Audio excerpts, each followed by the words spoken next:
ہر طرف بتوں کی پرستش ہے، نمرود کے مجسمے بنے ہوئے ہیں اور لوگ ان کی پوجا پاٹ کرتے ہیں۔ اب ابراہیم کا امتحان ہے کہ کیا اس ماحول کے اندر وہ ان کی طرف جھکاؤ کرتا ہے، لیکن جناب ابراہیم کہتے ہیں کہ ان تماثیل کے آگے تم آسن مارے بیٹھے ہو، جو اپنا دفاع بھی نہیں کر سکتے اور اپنی ضرورت کی تکمیل بھی نہیں کر سکتے، تمہاری ضرورتوں کو کیسے پورا کریں گے؟ تو یہ میرے رب نہیں ہو سکتے۔ شمس و قمر کو، چاند کو، سورج کو، ستاروں کو پوجتے ہو، اچھا یہ چاند، یہ ستارے رب ہے؟ تو جب ڈوب گئے تو کہا کہ جو ڈوبنے والے ہیں وہ میرے رب تو نہیں ہو سکتے، مجھے رب کی ضرورت پڑ جائے، رب ڈوبا ہوا ہو تو مجھے تو وہ چاہیے جو ہر وقت حاضر ہو، تو میں تو اس رب کی پوجا نہیں کر سکتا۔ یہ ان کے شعور کا امتحان تھا اور اس شعوری امتحان میں پورے نکلے۔ پھر اس کے بعد اگلا امتحان تھا کہ وہ اس شعور کو بیان کرنے کی طاقت بھی رکھتے ہیں کہ نہیں۔ پھر بت کدا ٹوٹتا ہے، نمرود کا دربار سجتا ہے، اور وہاں جو خطبہ حضرت ابراہیم نے دیا زمانے نے سنا، جب کلہاڑا اس بڑے بت کے کندھے پہ رکھ دیا اور باقی سارے بتوں کا تیا پانچا کر کے رکھ دیا، جب وہ میلے سے واپس آئے تو ابراہیم بڑی بے نیازی سے بولتے ان کے بڑے نے کیا ہوگا، دیکھو اسلحہ تو اسی کے کندھے پر ہے۔ تو وہ کہنے لگے ابراہیم تو جانتا ہے یہ بولتے نہیں ہیں، اور حضرت ابراہیم یہی تو لانا چاہتے تھے۔ پھر جو خطبہ دیا، اف لکم ولما تعبدون من دون اللہ افلا تعقلون، افسوس ہے تمہارے اوپر اور افسوس ہے ان پر جن کو تم اللہ کے علاوہ پوجتے ہو، افلا تعقلون، تمہاری کھوپڑی میں دماغ نہیں ہے۔ اور پھر اللہ کی توحید کا بیان فرمایا۔ پھر اس کے بعد جان کا امتحان آیا، تو پھر جلتے ہوئے شعلوں کے اندر جس طرح ہنس کے داخل ہوا پیغمبر، یہ الگ اور نرالی شان تھی۔ نمرود نے سوچا تھا جل کے راکھ ہو گیا ہوگا چخا میں، لیکن 40 دن کے بعد جب آگ بجھتی ہے تو حضرت ابراہیم انگاروں سے چلتے ہوئے یوں باہر آتے ہیں جس طرح پھولوں پر کوئی نازنین چل کے آ رہا۔ پھر 87 سال عمر ہے، اللہ تعالیٰ پھر حضرت ہاجرہ کے بطن سے حضرت اسماعیل کی صورت میں اولاد عطا کرتا ہے۔ اب اتنی بڑھاپے کی عمر میں اولاد نصیب ہو تو انسان کا جی چاہتا ہے سارے کام کاج چھوڑ کے گھر بیٹھ جاؤں اور میں اپنی اولاد کے چہرے کی بلائیں لوں، لیکن حکم ہوتا ہے اپنی زوجہ کو بھی اور اپنے نو مولود بیٹے کو بھی ایسی وادی میں چھوڑاؤ جہاں کوئی سبزہ بھی نہیں ہوگا۔ اللہ اکبر۔ پھر اسماعیل علیہ السلام کی ایڑیوں کے رگڑنے سے زمزم جاری ہوتا ہے۔ اب ذرا دیکھیے، ایک ایسا امتحان آتا ہے، اگر کو ہمالیہ پہ بھی ڈال دیا جاتا اس کا پتا بھی پانی ہو جاتا۔ فلما بلغ معہ السعی، جب وہ ان کے ساتھ چلنے پھرنے کے قابل ہوا۔ ابراہیم علیہ السلام خواب دیکھتے ہیں، اور خواب کیا دیکھتے ہیں کہ میں بیٹے کو ذبح کر رہا ہوں۔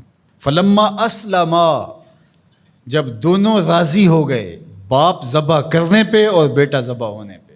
اب باپ کی آنکھوں پہ پٹی بندھی ہے، ہاتھ میں چھری ہے، 100 سال کا بوڑھا باپ، جبل صبیر کا دامن منا کی وادی، کارکنان قضاء و قدر دم بخود ہیں، شمس و قمر، یہ منظر آج سے قبل انہوں نے نہیں دیکھا تھا، اور سورج بادلوں کی اوٹ میں منہ چھپانے کی کوشش کر رہا ہے کہ یہ منظر مجھ سے نہیں دیکھا جائے گا۔ حوروں کی چیخیں نکل رہی ہے، کائنات تھرا رہی ہے، مالک قیامت آنے والی۔ اور مالک بھی فرشتوں سے کہہ رہا تھا کہ تم کہتے تھے نا کہ سجدے ہم کریں گے، تسبیحات ہم کریں گے، انسان تو دینگا مشتیاں کرے گا، ذرا میرے بندے کی اس ادا کو بھی دیکھو، میرے حکم کی تعمیل پر میرے بندے کی اس انوکھی ادا کو بھی دیکھو۔ چھری کی نوک حلق کے اوپر رکھ کے پورا وزن ڈال دیا، گلا کٹ گیا، خون بہنے لگا۔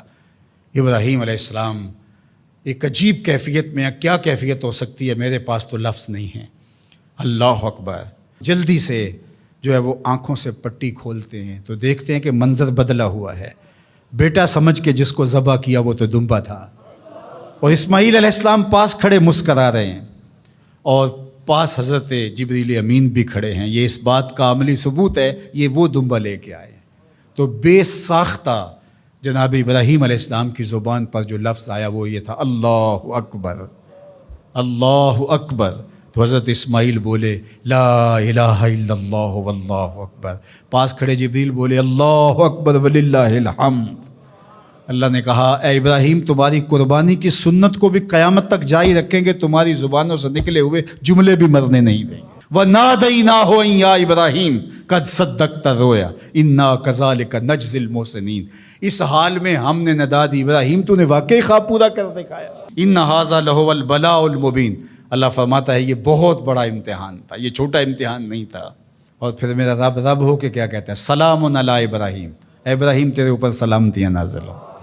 اللہ اکبر۔ پرسوں بھی میں کسی منڈی کے قریب سے گزرا، کہتے ہیں اس علاقے کی سب سے بڑی منڈی ہے، تو ہزاروں جانور، ہجوم محبت، اور سڑکوں پر، گلیوں میں، بازاروں میں، کوئی یہاں گائے لے کے جا رہا ہے، کوئی بیل، کوئی اونٹ اٹھا کے لے کے جا رہا ہے، تو بے ساختہ میری زبان سے یہی نکلتا ہے، سلام علی ابراہیم، ابراہیم تیرے اوپر سلامتیاں نازل ہوں۔ اللہ اکبر۔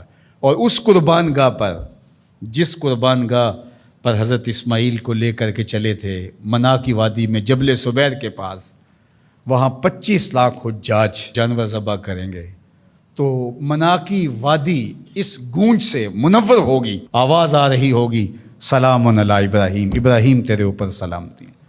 ابراہیم علیہ السلام نے چھوٹا کام نہیں کیا، بہت بڑا کام کیا، لیکن میرے رب نے بھی پھر جو اعزاز دیا، جو تکریم دیا، عرض کی گئی یا رسول اللہ یہ قربانیاں کیا ہیں؟ فرمایا تمہارے باپ ابراہیم کی سنت ہے، قیامت تک وہ نقشہ ہماری آنکھوں کے سامنے رہے گا، اور لوگ اپنے قیمتی متاع کو اس طرح قربان کرتے رہیں گے۔ ہمارے ایک بزرگ فرمایا کرتے تھے کہ ہر بندے کا کوئی نہ کوئی اسماعیل ہوتا ہے، جب تک وہ اپنے اسماعیل کی گردن پر چھری نہیں رکھتا رب کا قرب نصیب نہیں ہوتا۔ تو اپنی عزیز ترین متاع اللہ کی راہ میں قربان کرنے کا موقع آ جائے، وہ جان ہو، وہ اولاد ہو، وہ مال ہو، وہ منصب ہو، جب حالات تقاضا کریں اور آپ کو لگے کہ میرے مالک کا مجھ سے یہ تقاضا ہے، تو راہ خدا کے اندر قربان کرنے کا جب یہ جذبہ اس لیول تک پہنچ جائے، تو پھر آپ اس نور سے مالا مال ہوتے ہیں، اس فیض سے فیض یاب ہوتے ہیں۔ ہمارے لیے یہ واقعات اس لیے رکھے، ہم تو چھوٹے چھوٹے امتحانوں سے ڈر جاتے ہیں، ہمیں بڑے امتحان بھی دینے پڑے تو ہمارے بڑوں کی سیرت یہ ہے کہ ہم کشادہ دلی کے ساتھ، خوش دلی کے ساتھ ان امتحانوں سے گزریں، پھر ہمارے رب کی رحمتیں اور کرم نوازیاں ہمارے شامل حال ہوں گی۔